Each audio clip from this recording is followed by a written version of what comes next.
سیدتنا زینب و سیدنا حسن و سیدنا حسین وعلی آلہ و صحبہ وبارک وسلم.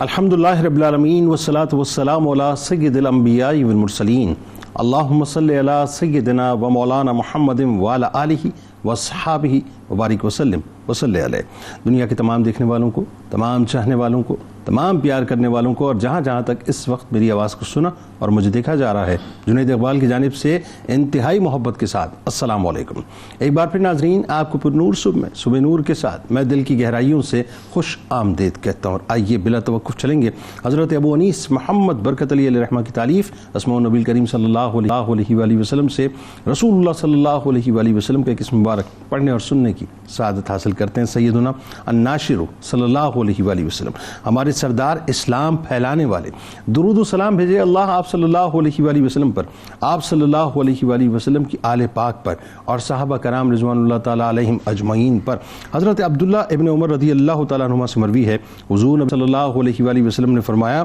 کہ اللہ تعالیٰ کے ذکر کے سوا زیادہ گفتگو نہ کرو، کیونکہ ذکر الہی کے بغیر کثرت کلام دل کی سختی کا باعث ہے، اور سخت دل آدمی اللہ تعالیٰ سے بہت دور رہتا ہے. تو صاحب آئیے ایک ایسی بارگاہ میں چلتے ہیں جو اللہ کی بارگاہ سے بہت قریب رہتے تھے، اور ہمیں چلنا ہے مل کے دہلی کی طرف. ایک بہت ہی ممتاز ہستی ہے، یعنی کہہ لیجیے سلسلہ چشت کے آسمان کے انتہائی روشن مہتاب کی بارگاہ میں چلیں گے. لیکن ذرا کچھ گفتگو ناظرین تمہیداً یہ ذہن میں رکھیے کہ یہ ایک ناقابل تردید حقیقت ہے کہ تاریخ ہند کے اصلی اسلامی ہیروز بزرگان دین ہی ہیں، جنہوں نے اپنے علم و فضل، اخلاق اور روحانیت کے فیض سے، اور سب سے بڑھ کر اپنے کردار سے، اپنے کریکٹر سے، ظاہری سیاست سے مکمل طور پہ کنارہ کش ہونے کے باوجود صحیح طور پر حکمرانی کی. اور ان کے فیضان و حکومت کا سکہ ناظرین آج بھی مکمل طور پہ رائج ہے. یعنی آج بھی دنیا میں جہاں جہاں مسلمان بستے ہیں، دنیا کے تمام مسلمانوں کے قلوب کے اوپر ان کا سکہ اسی انداز سے بیٹھا ہوا ہے. ایک طرف ناظرین ان کا علم و فضل، حقیقت و صداقت کی گواہی دیتا رہا، اور دوسری طرف ان کی باطنی اور روحانی طاقت اہل علم و بصیرت کی رہنمائی کرتی رہی. انہی برگزیدہ اور چنیدہ شخصیات میں 12ویں صدی ہجری کے چشتی نظامی آسمان کے مجدد کی صورت ایک ایسی ممتاز شخصیت کا نام ہمارے دل و دماغ پر ناظرین آج بھی یقیناً حکمرانی کرتا ہوا دکھائی دیتا ہے، جنہیں دنیا انتہائی ادب سے حضرت مولانا فخر الدین فخر جہاں دہلوی رحمۃ اللہ علیہ کے نام سے یاد کرتی ہے، جو گمراہی کے اندھیروں میں ہدایت کا ایک روشن نور بنے. آپ رحمۃ اللہ علیہ اپنے وقت کے بہت بڑے عالم دین، فاضل اور علوم ظاہری و باطنی کے مکمل طور پہ جامع تھے. انہوں نے اسلام کی ترویج و اشاعت میں نمایاں ترین کردار ادا کیا، جن کو محب النبی کا لقب خواجہ خواجگان خواجہ معین الدین چشتی رحمۃ اللہ علیہ، جنہیں آپ نائب رسول فی الہند کہتے ہیں، جن کو سرکار مدینہ صلی اللہ علیہ وآلہ وسلم نے باقاعدہ بر صغیر کے لیے ڈپیوٹ فرمایا.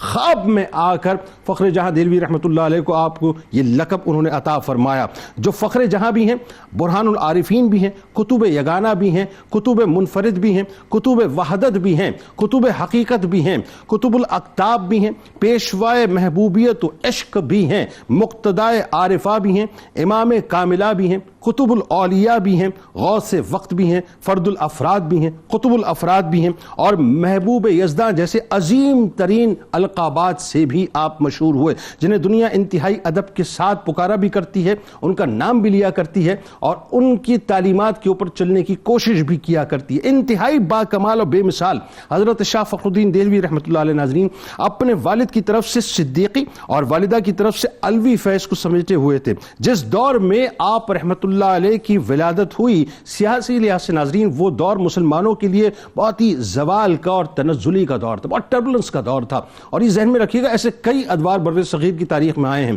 لیکن جب ایسے ادوار آئے ہیں تو اولیاء کرام نے اپنا بڑا بھرپور کردار ادا کیا ہے. یعنی وہ کردار جو اعلاء کلمت الحق کے لیے تھا، وہ کردار جو اللہ اور اس کے رسول صلی اللہ علیہ وآلہ وسلم کے پیغام کے لیے تھا، وہ کردار بنیادی طور پہ جو کردار لوگوں کے یوں کہیے کہ زنگ آلود قلوب کو نہ صرف چمکا دیا کرتا تھا بلکہ ان کو اللہ اور اس کے رسول صلی اللہ علیہ وآلہ وسلم کے راستے پر باقاعدہ چلا بھی دیا کرتا تھا، وہ کردار فخر جہاں دہلوی رحمۃ اللہ علیہ نے ادا کیا ہے۔ اور امارات دہلی پر انطاعت کے باقاعدہ ناظرین جو آثار نمایاں ہو چکے تھے، اس وقت چونکہ کام کرنا بھی مشکل تھا لیکن آپ نے باقاعدہ کام کر کے دکھایا۔ ہندوستان کے اطراف و اکناف میں ناظرین سکھ اور مراٹھے خاص طور پہ خوب لوٹ مار کر رہے تھے، یعنی ایک منظرنامہ یہ تھا، اور نادر شاہ کی جو قتل و غارت گری تھی وہ بھی ظاہر ہے اپنے اختتام کو پہنچ چکی تھی۔ لیکن آپ رحمۃ اللہ علیہ اپنے والد کے مرشد یعنی اپنے دادا مرشد کی بشارت کے عین مطابق ہدایت کی شمع بن کر روشن ہوئے، دین حنیف کے لیے باعث فخر بنے، فخر دین بھی بنے، اعلاء کلمات الحق کا آپ نے کام کیا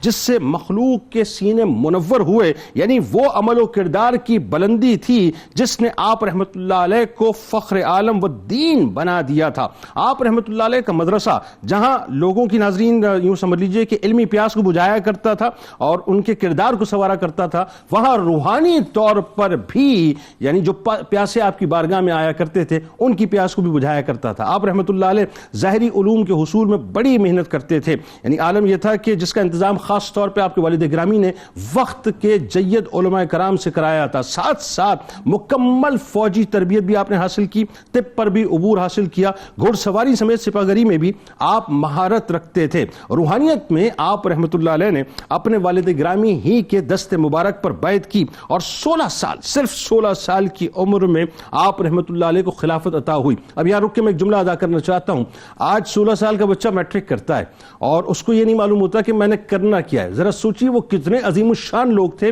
کہ 16 برس کی عمر میں خلافت کی گدی پر باقاعدہ اب تشریف فرما ہوئے، یعنی دوسرے لفظوں میں لوگوں کی رشد و ہدایت کا ذریعہ آپ 16 برس کی عمر میں بننا شروع ہو گئے۔ آپ رحمۃ اللہ علیہ کے والد بچپن ہی سے آپ رحمۃ اللہ علیہ سے شفقت فرمایا کرتے تھے اور آپ کی اصلاح باطن پر خصوصی توجہ دیا کرتے تھے۔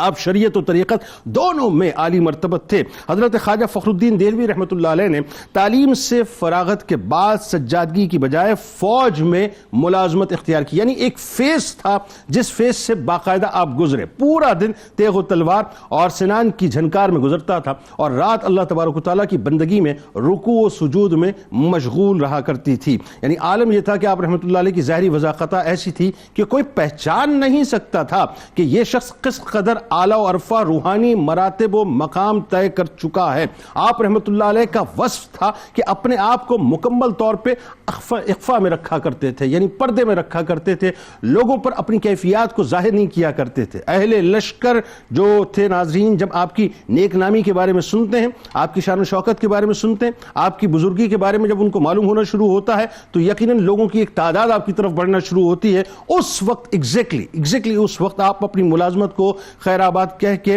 اورنگ آباد میں اپنے والد گرامی کے سجادہ نشینی کی حیثیت سے عہدے کو سنبھال لیتے ہیں۔ آپ رحمت اللہ علیہ حدیث، تفسیر اور مسائل تصوف پر درس دیا کرتے تھے۔ آپ رحمت اللہ علیہ کی خانقاہ میں ناظرین جو بھی آتا متاثر ہوئے بغیر آپ سے نہیں جاتا تھا۔ آپ رحمت اللہ علیہ نے اپنے ادارے میں صرف درسی کتابیں پڑھانے پر اکتفا نہیں کیا بلکہ حقائق و معارف کے وہ دریا بہائے کہ حضرت محبوب الہی خواجہ نظام الدین اولیاء رحمت اللہ علیہ کے دور کی طرح علم و عرفان کے چراغ کو ایک بار پھر آپ نے روشن کر دیا، اور یہ چشتی سلسلے کا باقاعدہ فیضان جو ہے اس کے بعد اگین جو ہے وہ جاری ہونا شروع ہو گیا۔ ناظرین کرام، جرائم پیشہ لوگ آپ کی بارگاہ میں آیا کرتے تھے اور عالم یہ ہوتا تھا کہ خانقاہ میں آتے ان کے دل تبدیل ہو جایا کرتے تھے اور پھر وہ ولایت کی گدی جو ہے باقاعدہ سنبھال لیا کرتے تھے۔ عجب دل اللہ تعالیٰ نے آپ رحمت اللہ علیہ کو عطا فرمایا تھا کہ کسی کی بیٹی کی شادی کے لیے یعنی عالم یہ ہوا کہ اپنے حج کے جو پیسے تھے وہ باقاعدہ اس کو دے دیے، یعنی کوئی جانے والا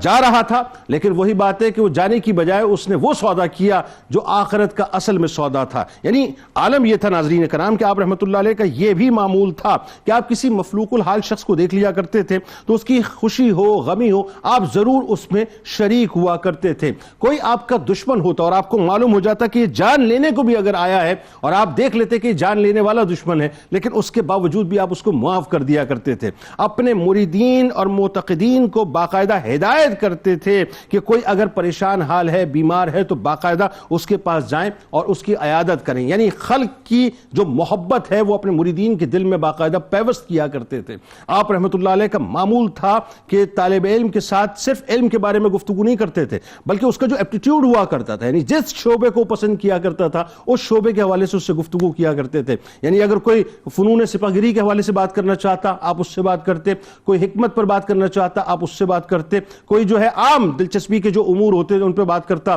تو آپ اس پہ بات کیا کرتے تھے. غرض کے ہر ایک کی جو ذہنی استطاعت تھی اس کے مطابق اس سے کلام فرمایا کرتے تھے. اور سنت نبوی صلی اللہ علیہ وآلہ وسلم کا ایک کامل ترین نمونہ تھے. عالم یہ تھا کہ مریدوں کو اس بات پر باقاعدہ پابند کیا کرتے تھے کہ اتباع سنت سے ہٹ کے کوئی کام نہیں ہونا چاہیے. عفو درگزر، پردہ پوشی، یہ بنیادی طور پہ آپ کے خاص اوصاف تھے. لہٰذا آج ناظرین بنیادی طور پہ انہی کی بارگاہ میں چلیں گے جو محب النبی ہیں، حضرت خواجہ فخر الدین فخر جہاں دہلوی رحمۃ اللہ علیہ، چشتی سلسلے کے آسمان کے انتہائی روشن مہتاب ہیں. ان کی بارگاہ میں ہدیہ عقیدت مل کے پیش کریں گے. علامہ صاحب کیا کمال ہستی ہیں صاحب. اور بات یہ ہے کہ چشتیوں کو تو خاص طور پہ آج یہ پروگرام جو ہے وہ ضرور دیکھنا چاہیے. پہلے ذرا آغاز کیجئے. بر صغیر جو ہماری سرزمین ہے اس میں جو سلسلہ چشت کا کردار ہے اس کے بارے میں بتائیے. پھر دوسرا حضرت شاہ فخر الدین فخر جہاں دہلوی رحمۃ اللہ علیہ کا جو خاندانی تعارف ہے وہ بتلائیے. پھر دادا پیر کی خاص طور پہ بشارت آپ کے لیے وہ بتائیے. اور آپ رحمۃ اللہ علیہ کو جو القابات نوازے گئے بتائیے ذرا اس کے بارے میں. بسم اللہ الرحمن الرحیم. بلا شبہ بر صغیر پاک و ہند کے مسلمانوں پر جو سلسلہ چشتیہ کا فیضان جاری و ساری ہے، اگر یوں کہا جائے کہ اس خطے میں آج جتنے بھی مسلمان بستے ہیں ان تمام مسلمانوں کے سجدوں میں جس کی محنتیں اور جس کی کاوشیں داخل ہیں وہ سلسلہ چشتیہ کے بانیان میں سے عظیم نام خواجہ خواجگاں خواجہ غریب نواز رحمۃ اللہ تعالی علیہ کا ہے. تصوف کے ذریعے سے، اپنے عمل کے ذریعے سے، کردار کے ذریعے سے اور لوگوں کے ساتھ میل ملاپ کے ذریعے سے دین کی تبلیغ کیسے کی جاتی ہے یہ سلسلہ چشتیہ کے بزرگان دین کی شخصیات سے اور ذوات سے بڑی واضح طور پر اور بڑی خوبصورتی کے ساتھ آشکار ہوتا ہے. جناب انہی تمام ہستیوں میں ایک بہت بڑا نام جو ہمیں نظر آ رہا ہے، جو آج ہمارے لیے موضوع گفتگو بھی ہیں اور ہم ان کا تذکرہ کر کے برکت سمیٹ رہے ہیں. آپ نے بڑے خوبصورت انداز میں تمہیدی کلمات اور سرنامہ کلام ذکر کیا ہے. حضرت محب النبی حضرت شاہ فخر الدین فخر جہاں دہلوی رحمۃ اللہ تعالی علیہ کی شخصیت کے جن کی ولادت 1126 ہجری میں انڈیا کے علاقے اورنگ آباد میں ہوئی ہے. جب ہم ان کی شخصیت کا تذکرہ کرتے ہیں تو آپ کے والد بزرگوار کا نام بڑی خصوصیت کے ساتھ سامنے آتا ہے. یہ بات ہم سب جانتے ہیں کہ گھر کے جو افراد ہوتے ہیں، بالخصوص جو والدین ہیں، ان کی شخصیت کا عکس اولاد پر پڑتا ہے. گھر کا ماحول جس انداز کا ہوتا ہے پرورش بھی اسی اعتبار سے ہوتی ہے. تو آپ کے جو والد بزرگوار ہیں حضرت شاہ نظام الدین اورنگ آبادی چشتی رحمۃ اللہ تعالی علیہ نہ صرف خود ایک ولی کامل ہیں بلکہ ایک بہترین باعمل عالم دین ہے. اور یہی وجہ اور یہی سبب تھا کہ حضرت فخر الدین فخر جہاں دہلوی رحمۃ اللہ تعالی علیہ کی شخصیت میں آپ کے والد بزرگوار کی تربیت کا کمال بڑی خوبصورتی کے ساتھ نظر آتا ہے. جہاں آپ کے والد کا خوبصورت تذکرہ ہے وہیں ساتھ ہمیں یہ بات بھی نظر آتی ہے کہ اللہ رب العزت نے آپ کی رگوں کو جو خون عطا فرمایا اس کا خوبصورت عکس بھی آپ کی شخصیت اور آپ کے کارناموں اور آپ کے کردار سے نمایاں ہوتا ہے. سبحان حضرت اللہ. شیخ شہاب الدین سہروردی رحمۃ اللہ تعالی علیہ، ایسا نام کہ جس سے ہر صاحب ایمان آشنا ہے، ان کے ذریعے سے آپ حضرت فخر الدین جہاں دہلوی رحمۃ اللہ تعالی علیہ کا جو تعلق ہے افضل البشر بعد الانبیاء خلیفہ بلا فصل جناب سیدنا صدیق اکبر رضی اللہ تعالی عنہ کے ساتھ جا کر ملتا ہے. تو اس اعتبار سے آپ والد کے ذریعے سے صدیقی کہلائے. اور پھر آپ کی والدہ ماجدہ جو ہیں وہ حضرت خواجہ سید محمد گیسو دراز بندہ نواز رحمۃ اللہ تعالی علیہ کے خاندان سے تھیں اور جن کا سلسلہ نسب چونکہ حضرت سید محمد گیسو دراز بندہ نواز رحمۃ اللہ تعالی علیہ امام زین العابدین کے نسب سے ہیں، تو یہ تعلق اس طرح سے جڑا امام زین العابدین کی بارگاہ میں پہنچتا ہے، اور بھی یہ نسب وہاں سے حضرت علی المرتضیٰ شیر خدا حیدر کرار رضی اللہ تعالی عنہ کی پاک بارگاہ تک پہنچتا ہے۔ یعنی یوں کہیے کہ آپ مجمع البحرین تھے، سبحان اللہ، صدیقی اور علوی فیضان کے۔ ایک طرف آپ صدیقی ہیں، دوسری طرف آپ کی شخصیت میں وہ حیدری رنگ نظر آتا ہے کہ آپ فوج کی کمان بھی سنبھال رہے ہیں اور صدیقیت کے مرتبے پر فائز ہو کر رشد و ہدایت کا سامان بھی کر رہے ہیں۔ اور یہی سبب ہے کہ آپ کے اس عالی مرتبت نسب اور عالی مرتبت خاندان کے فرد ہونے کی وجہ سے آپ کا عز و شرف بچپن ہی سے اسی طرح قائم ہو گیا۔ آپ کے جو دادا مرشد ہیں جن کے بارے میں ذکر کیا گیا، حضرت شاہ کلیم اللہ دہلوی رحمۃ اللہ تعالی علیہ، ایک یوں سمجھیے کہ رموز آشنا شخصیت تھے، اور اللہ رب العزت نے قلب کا صفا انہیں اتنا عطا فرمایا تھا کہ چہروں کو دیکھ کر آپ دل کی کیفیت کو جان لیا کرتے تھے۔ اور ان کے حوالے سے بہت اور روایات بھی ذکر کی جاتی ہیں، لیکن یہاں یہ بات میں عرض کرنا چاہتا ہوں کہ جب آپ کو اطلاع ملی کہ ان کے مرید یعنی حضرت شاہ نظام الدین کے ہاں شہزادے کی ولادت ہوئی ہے، تو آپ نہ صرف مسرور ہوئے، نہ صرف خوش ہوئے، بلکہ خود آپ نے نام رکھا، اور نام رکھا فخر الدین، اور پھر اس پر خود بشارت دے رہے ہیں، اس کو اسم با مسمہ کرتے ہوئے کہا فخر الدین، اور پھر فرماتے ہیں کہ یہ جو بچہ ہے دین حنیف کے لیے باعث فخر ہوگا۔ یعنی اسم بمسمى پیدائشی بنا دیا، پیدائشی طور پر نام رکھ کر یہ اعلان کر دیا کہ یہ دین حنیف کے لیے باعث فخر ہوگا۔ القابات آپ نے بڑے خوبصورت انداز میں ذکر کی، لیکن یہاں ایک بڑی خوبصورت بات ہے، ان القابات میں قطب بہت زیادہ استعمال ہوا، بہت زیادہ استعمال، ٹھیک ہے، قطب کے ساتھ مختلف اضافتیں ذکر ہوئی ہیں، جیسے قطب یگانہ، قطب منفرد، قطب وحدت، قطب حقیقت، یہ سارے، لیکن قطب موجود ہے۔ خلاصتاً میں ذکر کرنا چاہوں کہ اگر القابات میں یہ قطب اتنا زیادہ آ رہا ہے، یہ جان لینا چاہیے کہ قطب کیسے کہتے کسے ہیں۔ مختصر سی تعریف یہ ہے، روحانی دنیا میں قطب اس مسند اور منصب کو کہتے ہیں کہ اگر کوئی قطب کے سائے میں آ جائے تو وہ دنیا کی آزمائشوں سے محفوظ ہو جاتا ہے۔ قطب کے سائے کی برکت یہ ہے تو وہ خود جو صاحب قطبیت ہے اس ذات کا مقام اور مرتبہ کیا ہوگا۔ تو حضرت شاہ فخر الدین فخر جہاں دہلوی رحمۃ اللہ تعالی علیہ کو اللہ رب العزت نے روحانی دنیا میں قطبیت کا وہ مقام اور مرتبہ عطا فرمایا کہ آپ کے سائے سے بھی لوگ فیضیاب ہوئے، اور ایسے فیضیاب ہوئے کہ آپ نے سلسلہ عالیہ چشتیہ نظامیہ کی نہ صرف تجدید فرمائی بلکہ اس سلسلہ نظامیہ کو آگے پروان چڑھانے میں اپنے آپ کو ایک طرح سے مؤسس بھی ثابت بھائی کیا خوبصورت تمید ہے، سبحان اللہ۔ فخر جہاں، فخر دین، فخر دہلوی حضرت رحمۃ اللہ علیہ۔ اب ذرا یہ بتائیے، اس میں میں چاہتا ہوں کہ آپ کی طرف ہی میں اس سوال کو بعد میں لے کے آؤں کہ آپ کا جو علمی اور روحانی مقام ہے خاص طور پہ، اور جو آپ کا بیت و خلافت کا معاملہ ہے، کیونکہ اس تسلسل کو میں توڑنا نہیں چاہ رہا آپ کے ساتھ، لیکن ذرا میں علامہ صاحب آپ سے ایک سوال کیے دیتا ہوں ساتھ ساتھ کہ حضرت شاہ فخر الدین فخر جہاں دہلوی رحمۃ اللہ علیہ کی جو مجھے بتائیے جو صورتحال ہے وہ یہ ہے کہ دہلی جو ہے اس وقت اس میں بہت زیادہ ٹربولنس ہے، یعنی بدترین حالات ہیں، اور ان حالات میں دو مدارس میں سے ایک مدرسہ آپ کا ہے جو بے انتہا نمایاں کردار ادا کرتا ہے۔ یعنی عالم یہ ہے کہ عموماً چشتیوں کا اس طریق نہیں ہوتا، لیکن آپ نے تھوڑا سا اس طریق سے بھی ڈیویٹ کر کے بادشاہان وقت کی بھی باقاعدہ اس انداز سے جو ہے اصلاح کی، جس انداز سے اصلاح کی ضرورت تھی۔ تو ذرا یہ بتائیے کہ کیا منظرنامہ کیا تھا وہ؟ بسم اللہ الرحمن الرحیم والحمد للہ والصلاة والسلام علی رسول اللہ۔ حضرت محب النبی خواجہ فخر الدین فخر جہاں دہلوی رحمۃ اللہ تعالی علیہ کی سیرت کے مختلف گوشے ہیں، اور ان میں سے اگر ان کا گوشہ جو بادشاہان وقت کے سامنے کلمہ حق بلند کرنا ہے اور دین حنیف کی بنیاد رکھنا اور دین حنیف کو جو ہے فلورش کرنا ہے، جو اس کے خلاف سازشیں کی جا رہی ہیں ان کا کلاکما کرنا ہے، تو ہم دیکھتے ہیں کہ آپ کی جب ولادت ہوتی ہے تو اس وقت دہلی کے جو حالات تھے وہ ناگفتہ بے تھے۔ کفاران دہلی جو ہیں، کفاران ہند جو تھے، وہ مسلمانوں پر ظلم و ستم کی آندھیاں چلا رہے تھے، بربریت کا دور دورہ تھا۔ تو اس وقت جیسے اولیاء اللہ کا ایک وتیرہ رہا ہے، ایک ان کا ایک بنیادی ایلیمنٹ رہا ہے کہ وہ مسلمانوں کی دستگیری کیا کرتے، مسلمانوں کو مشکل وقت میں ان کے لیے مدد فراہم کیا کرتے، تو یہی پھر جو مدد فراہم کرنے کا علم تھا وہ حضرت خواجہ فخر الدین فخر جہاں دہلوی رحمۃ اللہ تعالی علیہ نے بلند کیا، اور اس حوالے سے آپ نے مدارس کا جو ہے قیام جو ہے وہ شروع کیا۔ اس سلسلے میں حضرت خواجہ شاہ عبدالعزیز محدث دہلوی رحمۃ اللہ تعالی علیہ وہ بیان فرماتے ہیں کہ دہلی کے اندر جن لوگوں نے یا جن علماء نے یا جن شخصیات نے اسلام کا جو ہے وہ سر بلند کیا، ان میں جن دو شخصیات کا نام سر فہرست آتا ہے، ایک آتا ہے سید شاہ عبد الرحیم رحمۃ اللہ تعالی علیہ، جن کا مدرسہ دہلی کے اندر موجود، اور اسی طرح شاہ فخر الدین جہاں دہلوی رحمۃ اللہ تعالی، جن کا مدرسہ دہلی میں موجود۔ اللہ، اور یہ دو وہ نفوس قدسیاں ہیں جو مدارس کے نیٹ ورک سے اسلام کو سپورٹ فراہم کر رہے ہیں، کیونکہ مدارس جو ہیں جنید بھائی، یہ بہت اہم بات ہے کہ مدارس اسلام کے قلعے ہیں۔ آج ہمارے یہاں لوگ یہ کہہ جاتے ہیں کہ مدارس جو ہیں وہ جہالت کی فیکٹریاں ہیں، معاذ اللہ۔ میں انہی کے جو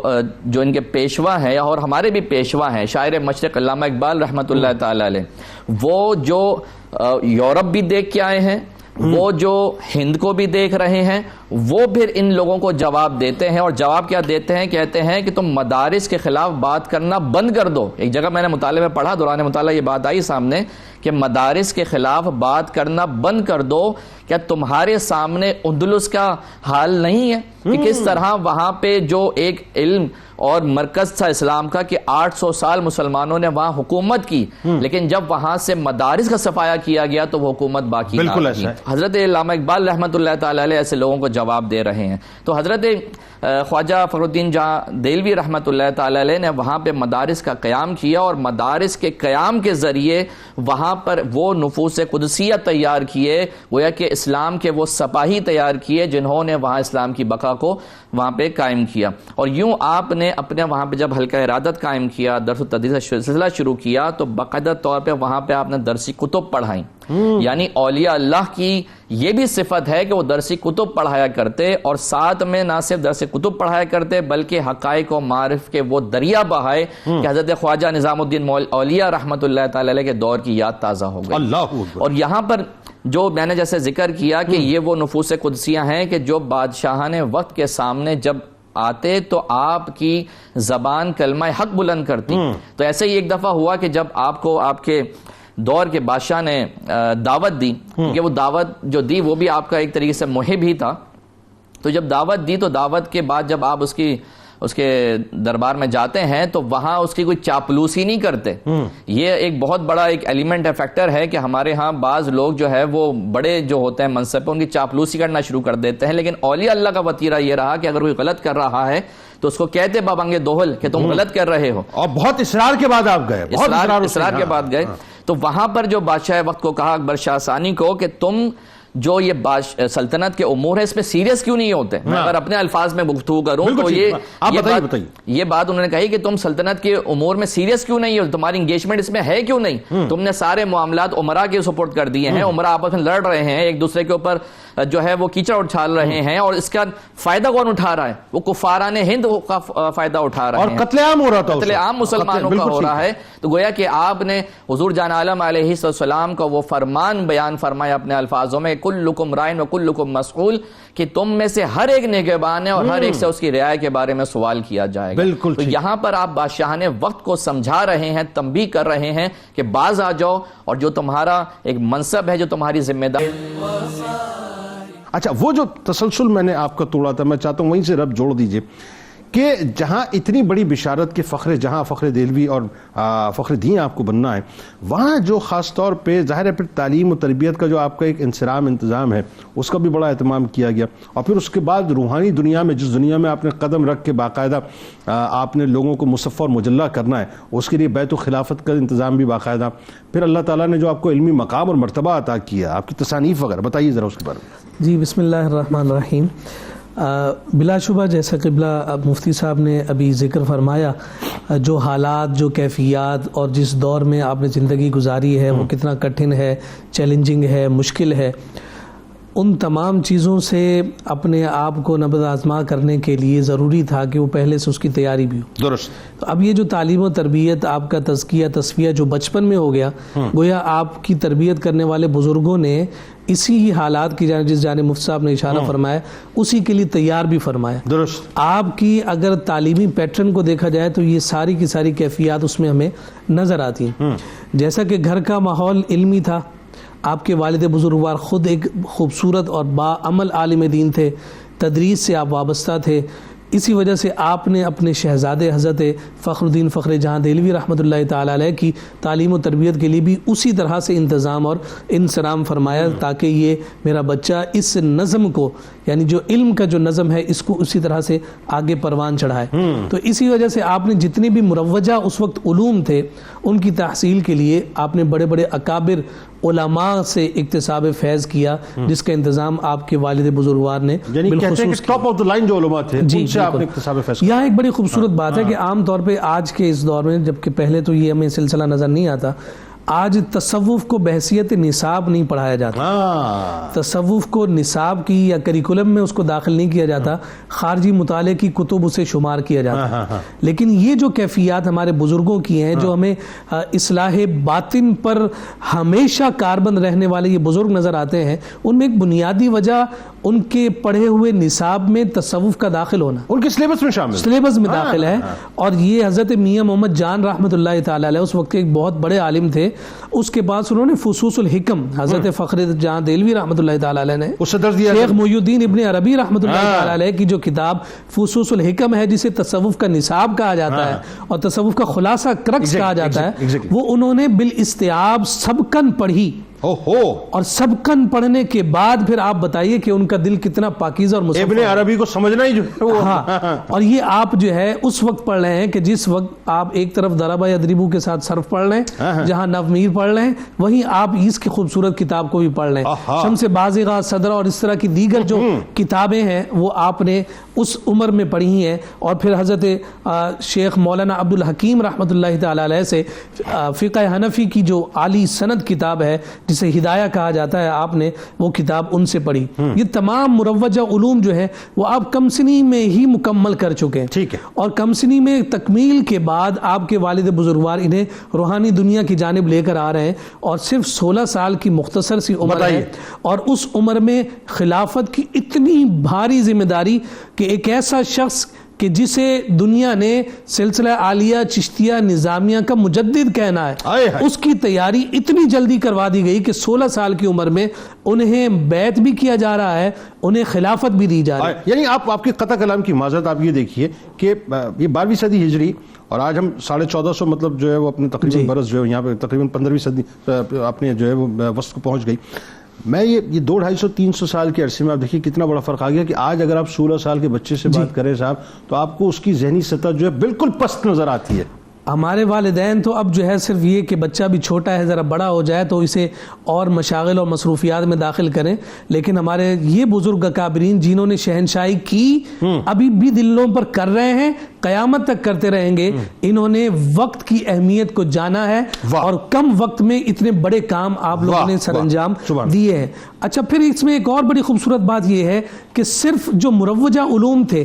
ان پر آپ نے تحصیل نہیں کی، بلکہ آپ دیکھیے کہ آپ سپاہ گری سیکھ رہے ہیں، اس فن کو پڑھ رہے ہیں، آپ تیر اندازی کو باقاعدہ پڑھ رہے ہیں، ان کی کتب کا مطالعہ کر رہے ہیں، طب کے ساتھ آپ کی وابستگی ہے، یہ سارے کے سارے علوم حاصل کر رہے ہیں، اور یہ عمر کیا ہے؟ وہی مختصر سی عمر۔ اور یہاں ایک بڑی لطیف بات یہ بھی کہی کہ آپ کے جو بہن بھائی تھے وہ بچپن ہی میں آپ کو ملا کہہ کر پکارتے تھے، اور اس کی وجہ یہ ذکر کی گئی کہ باقی بہن بھائی کھیلتے تھے اور یہ اپنے ہاتھ میں کتاب لے کر ایک سمت بیٹھ جایا کرتے تھے۔ تو یہ علم کے ساتھ دوستی کا یہ جو تعلق جو بچپن میں قائم ہوا، پھر ایسی خوبصورتی کے ساتھ جام فدا ہوا کہ قلم چلا تو تحریریں، زبان چلی تو تقریریں، اور پھر وہ جب زبان چلتی ہے تو پھر اعلاء کلمت الحق ہی بلند۔ علامہ صاحب ذرا یہ بتلائیے جو ایک خاص پہلو آپ کی شخصیت کا، اور یہ بڑا امیزنگ ہے، انٹرسٹنگ بھی ہے، امیزنگ اس اعتبار سے کہ صاحب مطلب کہاں فوج ظاہر ہے اور کہاں جو ہے تصوف کی دنیا، یعنی وہاں تو بڑا انسان ہارڈ کور ہوتا ہے نا، لیکن تصوف کی دنیا میں بڑا حلیم ہوتا ہے، بڑا شفیق ہوتا ہے۔ تو اور دوسرا یہ کہ انٹرسٹنگ اس اعتبار سے کہ جہاں آپ وہ کردار ادا کر رہے تھے اس کردار سے فوراً آپ نے جو اپنے آپ کو بیک آف کیا اور پھر ایک نئے کریکٹر میں آپ داخل ہوئے، یعنی یوں کہیے کہ کام تو دونوں ہی طرف جو عسکری ہو رہا تھا لیکن اس کا جو موڈ ہے وہ چینج ہو گیا بنیادی طور پہ۔ تو ذریعہ معاش کیا تھا یہ بتائیے، فوج کو چھوڑنا کیوں، اور پھر پردہ اخفا میں اپنے آپ کو رکھنے کی جو مصلحتیں تھی وہ کیا تھی، اور پھر اس کے بعد جو آپ کا ایک سلسلہ شروع ہوتا ہے باقاعدہ، یعنی یہ لوگ سمجھ نہیں پاتے، یہ درباروں میں جانا بھی کوئی عام بات نہیں ہے، بڑی خاص بات ہے، وہ درباروں میں جو آپ کی حاضریوں کا سلسلہ شروع ہوا وہ کیا تھا بتائیے ذرا۔ بسم اللہ الرحمن الرحیم. جنید بھائی، عمومی طور پر ہمارے ہاں یہ ایک تصور ہے، ایک مائنڈ سیٹ ہے کہ جو بھی صوفی ہوگا وہ اعلاء کلمت الحق نہیں کرے گا، وہ ہاتھ میں اسلام کی بلندی کے لیے تلوار نہیں لے گا، وہ میدان جہاد میں نہیں جائے گا، حالانکہ جو حقیقت ہے وہ اس سے یکسر برخلاف ہے. ٹھیک ہے. اگر ہم اپنے تاریخ پر غور کرتے ہیں تو ایک بہت بڑے مشہور و معروف مالکی بزرگ ہیں حضرت اسد بن فرات رضی اللہ تعالیٰ عنہ. اچھا ٹھیک. یہ وہ بزرگ ہستی ہیں کہ جنہوں نے مدارس میں بیٹھ کر درس و تدریس بھی کی ہے. ٹھیک ہے. تصوف کے جو انمول ہیتے ہیں وہ بھی طلباء کے اندر تقسیم کیے ہیں، اور میدان جہاد میں بھی صف اول کے سپاہی رہے ہیں. بالکل ٹھیک ہے. اسی طرح حضرت خواجہ